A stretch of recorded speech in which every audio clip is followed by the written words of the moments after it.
When we are all connected, तब भी हम किसी के साथ अच्छा बिहेव करते हैं और किसी के साथ हम डिफरेंट तरीके से बिहेव करते हैं। कोई हमें अच्छे से बात करता है तो हम उसके लिए एक डिफरेंट ओपिनियन रखते हैं, कोई अगर हमारे साथ बुरा करता है या कैसा भी है तो उसके साथ हम एक अलग तरीके से बिहेव करते हैं। तो sir, sometimes I get confused कि when we are all connected, why can't we behave and be the same with everybody? देखिए, दो अलग अलग चीजें हैं। एक है एक रियलिटी, वो क्या है, चाहे आप साइंटिफिक पॉइंट ऑफ व्यू से देखिए चाहे स्पिरिचुअल पॉइंट ऑफ व्यू से देखिए, we are all connected, we are all one, उसमें कोई डाउट है ही नहीं। जैसे साइंटिफिकली क्या बोलते हैं, we are all made up of that same energy, right? जो हमारे मटेरियल्स हैं वो सब सेम है, जिन मटेरियल्स के हम बने हैं, हमारी बॉडीज बनी है, that is a fact which can't be questioned. एक है बिहेवियर जिसकी आप बात कर रहे हो। बिहेवियर में इट इज इम्प्लाइड कि कोई दूसरा है, तो वहां पर क्या आ जाता है, वहां पे एक ट्रांजैक्शन आ जाती है। कोई बोलता नहीं है, but every relationship is a transaction of give and take. ये हर रिलेशनशिप के कुछ अनसेड रूल्स होते हैं। Even the relationship of a husband and wife, कि अगर कोई एक पर्सन है जो बदले में सामने वाले से एक्सपेक्ट बहुत कुछ करे, लेकिन जब करने की बारी आए तो पीछे हट जाए, तो कहने के लिए तो वो हस्बैंड वाइफ है, लेकिन वो रिलेशन ज्यादा टाइम तक चल नहीं पाएगा ना। तो what I am saying is कि ये हमको सेंसिबली समझना होगा कि इस दुनिया में जो भी हमारा बिहेवियर होता है, that is influenced by this give and take equation, that's more of a transaction. जैसे एक बिजनेस की ट्रांजैक्शन होती है कि अगर मैंने आपको 100 रुपए दिया तो मैं बदले में एक्सपेक्ट कर रहा हूं कि मेरे को 100 रुपए की वैल्यू की कोई प्रोडक्ट या सर्विस मिली, तो that is a transaction.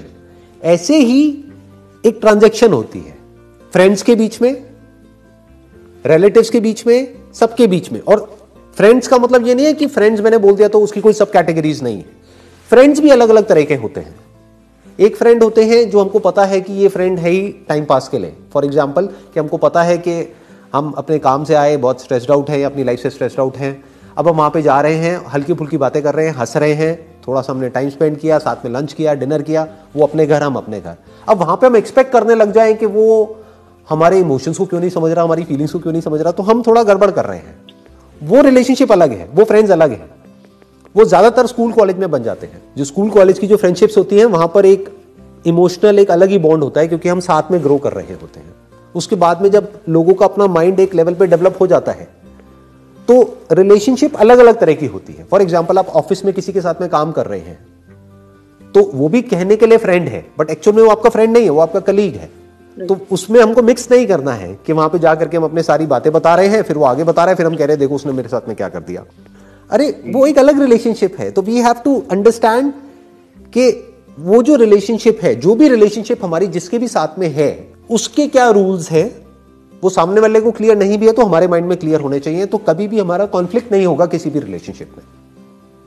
Very clear. तो कहने का मतलब है कि बिहेवियर हमारा अलग अलग होना चाहिए। Fundamentally we are all one. मैं और किसी जंगल में कोई मानो सांप है जहरीला, या कोई बहुत ही प्यारा सा कोई बर्ड है, मान लो कोई ग्रीन कलर का एक पैरेट है बड़ा ही प्यारा सा, या कोई पपी है छोटा सा, कहने के लिए हम चारों एक हैं, उसमें कोई डाउट नहीं है। We are all made up of nature. लेकिन मैं कोबरा के साथ उस तरह से बिहेव नहीं करूंगा जिस तरह से मैं उस पपी के साथ में बिहेव करूंगा। राइट। तो ये हमको देखना पड़ेगा कि बिहेवियर कहां पर कैसा रखना है। लोग भी कुछ कोबरा की तरह होते हैं, तो इसलिए मैंने इशारे में बात कही है, मैंने क्लियर नहीं बोली है ना। कुछ होते हैं जहरीले होते हैं, तो उनसे थोड़ा उसी तरह से बिहेव करना पड़ेगा। अब आप कहोगे नहीं वी आर वन, तो वो तो उसका तो काम ही वही है, मतलब वो तो प्रॉब्लम क्रिएट करेगा ही आपके लिए। उसका नेचर बेसिकली सामने वाले के नेचर के हिसाब से हमें अपने आप को राइट, हाँ, देखना पड़ेगा कि वो जो रिलेशनशिप है उसकी क्या इक्वेशन है।